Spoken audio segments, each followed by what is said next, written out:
Allô, bonjour tous les dreamers. Ça me fait plaisir encore de m'adresser à vous. Ça fait un moment, hein, je n'ai pas fait de vidéo parce que durant ce temps-là, j'avais pris un petit moment off, le temps de repositionner les stratégies et attaquer de plus belle 2022. Et aujourd'hui, nous sommes déjà à mi-parcours de février, le 17 février.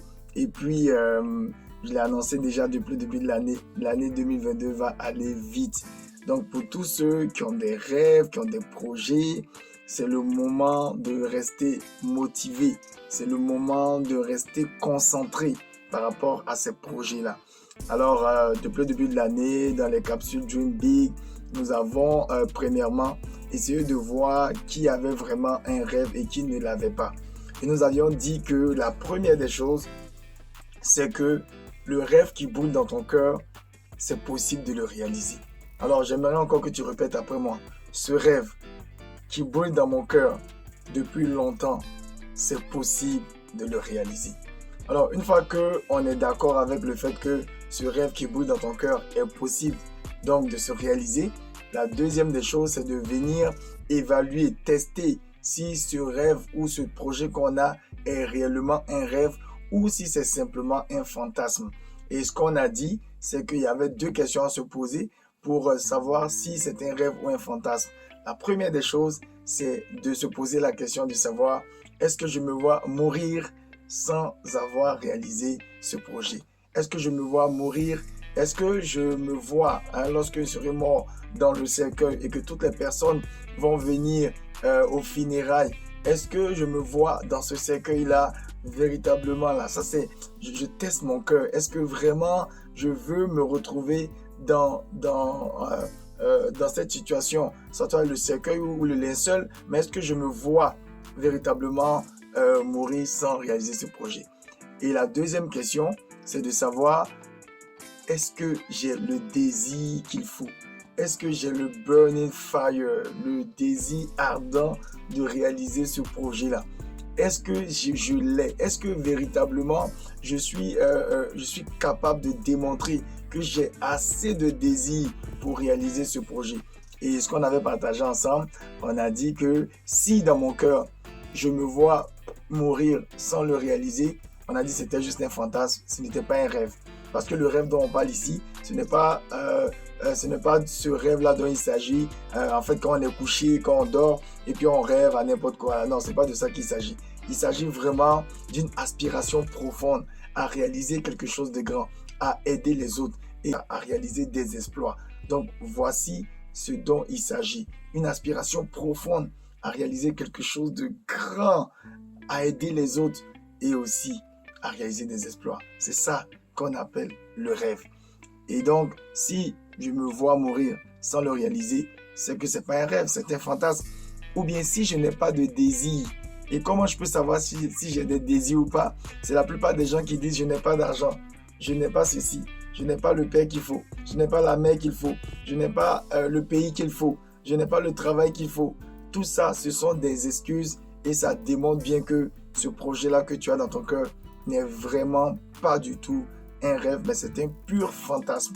Alors, une fois que ces deux, une fois qu'on est d'accord donc et que tu as pu toi-même évaluer si tu as un rêve ou un fantasme, la prochaine des choses qu'on va faire maintenant, c'est que on a dit que ce rêve qui brûle dans ton cœur, c'est possible de le réaliser. Est-ce que tu veux écrire un livre? C'est possible de le réaliser.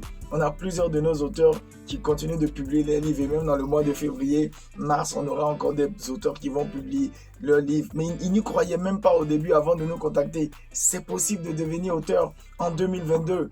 Est-ce que ton projet c'est de lancer une entreprise? C'est possible de devenir également un entrepreneur. C'est possible de lancer son projet. C'est possible de créer des revenus. C'est possible de faire des ventes. On a des clients également qui nous ont contactés et également qui ont augmenté leur chiffre d'affaires ou qui ont finalement lancé leur projet. C'est possible. C'est possible. Est-ce que ton projet, c'est quoi ton projet? C'est quoi ce rêve-là qui brûle dans ton cœur? C'est quoi ce projet-là qui brûle dans ton cœur?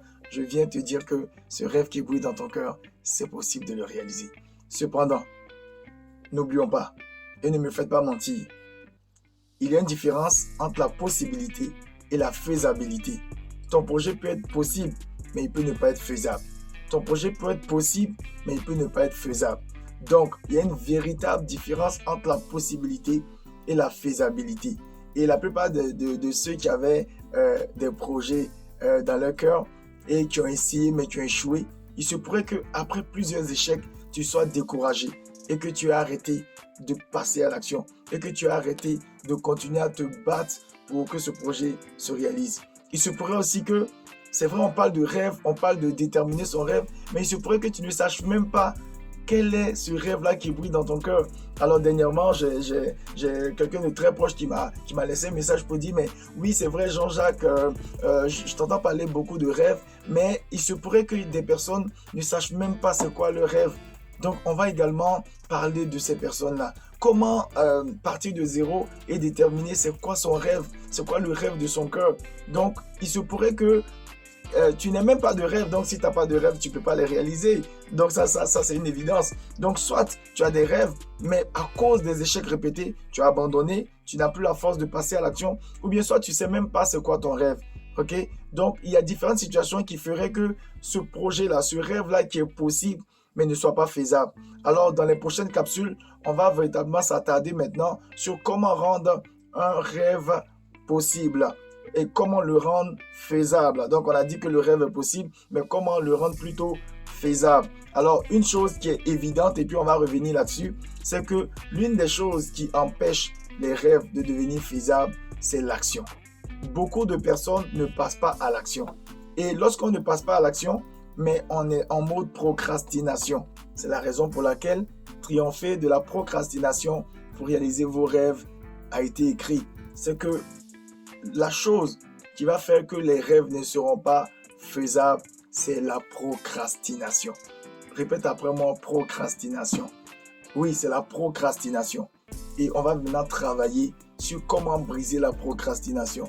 Depuis le début de l'année, il y a eu beaucoup d'objectifs qui ont été écrits, rédigés. Mais au jour d'aujourd'hui, près de 95% ont déjà oublié tous leurs objectifs. Ils ont déjà oublié leurs objectifs. Bien sûr, il y a les raisons valables, il y a toutes sortes de raisons valables. Mais la réalité, c'est que le rêve, on l'a déjà oublié. Le projet, on l'a déjà abandonné. L'objectif, on l'a déjà laissé tomber. Et ça revient à la même chose. Et la cause de ces situations-là, la raison pour laquelle plusieurs vont avoir des projets, des rêves qui sont possibles, mais qui ne seront jamais faisables, c'est la procrastination. Et Miles Monroe disait que le cimetière est l'endroit le plus riche au monde. Pourquoi? On a des livres qui n'ont jamais été publiés, des entreprises qui n'ont jamais été lancées, des projets qui n'ont jamais été réalisés, des chanteurs, des artistes qui n'ont jamais publié leur œuvre. C'est la raison pour laquelle le cimetière est l'endroit le plus riche. Et pourquoi? Parce qu'il y a beaucoup qui ont remis à demain, qui ont remis à demain, qui ont remis à demain, qui ont remis à demain, qui ont procrastiné et qui ont continué à procrastiner. Alors, c'était donc la brève introduction. À partir de la semaine prochaine, on va véritablement entrer dans le vif du sujet. On va définir d'abord c'est quoi la procrastination, c'est quoi ses effets, c'est quoi ses impacts. Et surtout, on va essayer maintenant de déterminer les différentes causes qui amènent à la procrastination et même aller jusqu'à définir c'est quoi le rêve pour les personnes qui ne savent vraiment pas c'est quoi le rêve. Alors, Jean-Jacques Sier, ça m'a fait plaisir encore de m'adresser à vous. Et puis, je vous dis, nous sommes à la prochaine. Bye!